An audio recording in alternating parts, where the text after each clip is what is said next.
The rules of life change when you're climbing Mount Everest, especially the higher you go. Mountaineers who have been there can attest to this. While facing relentless physical and mental stress, trying to rescue a friend can sometimes lead to 2 deaths instead of 1. Recovering bodies out of respect is often out of the question. The ethics of survival shift. Fallen climbers from past expeditions become like milestones along the way.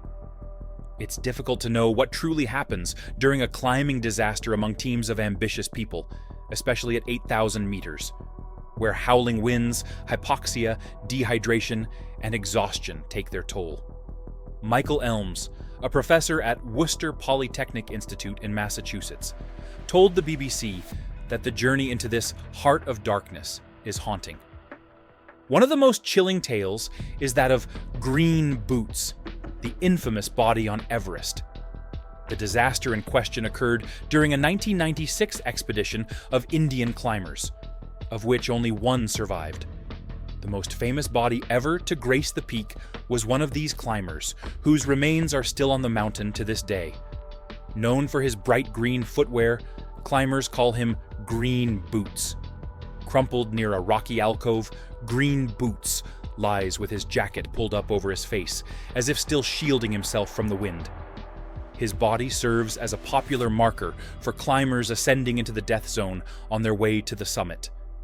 There are around 200 such body guide posts on Everest, which act as altitude markers more than anything else. As time passes, they freeze to the mountain and become nearly impossible to remove. At such heights, where even taking a few steps requires great strength, using a pickaxe to free a body seems unthinkable, let alone hauling it back down. It's believed that Green Boots was actually a man named Sewang Paljor. Paljor was an Indo-Tibetan border policeman from a small village called Sakti. He had climbed several other mountains in his career and hoped to bring benefits to his family by summiting Everest as well. His mother told the BBC about his hopes after his death. Accounts tell how Paljor and his 2 comrades, Tsewang Samanla and Dorje Morup, either ignored or failed to see the signal from their deputy team leader, Harbhajan Singh, to turn back when they were nearing the summit. Singh had sensed impending danger, but his colleagues pressed on, a fatal mistake that sometimes occurs in the death zone near the summit, above 8,000 meters. This area can bring on a summit fever, a euphoric state, where climbers are so focused on reaching the top that they ignore vital safety concerns. Singh had turned back to camp while they continued their ascent. He later received a radio call from them announcing they had reached the summit, and there was a momentary celebration, but their victory was short-lived.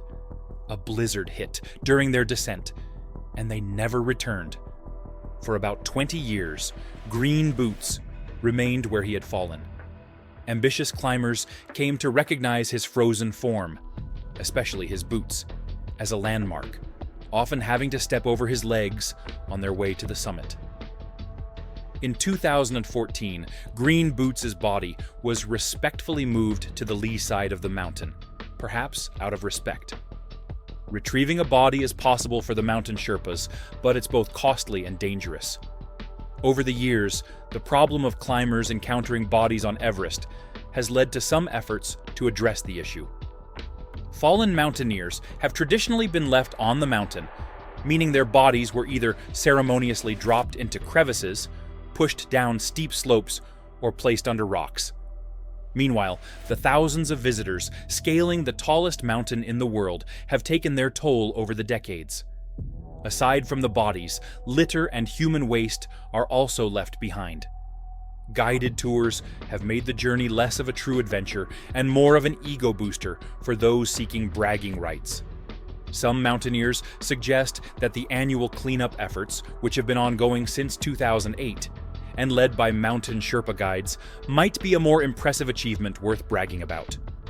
These efforts have removed 15,000 kilograms, approximately 33,000 to 69 pounds, of trash, and over 800 kilograms, around 1,764 pounds, of human waste.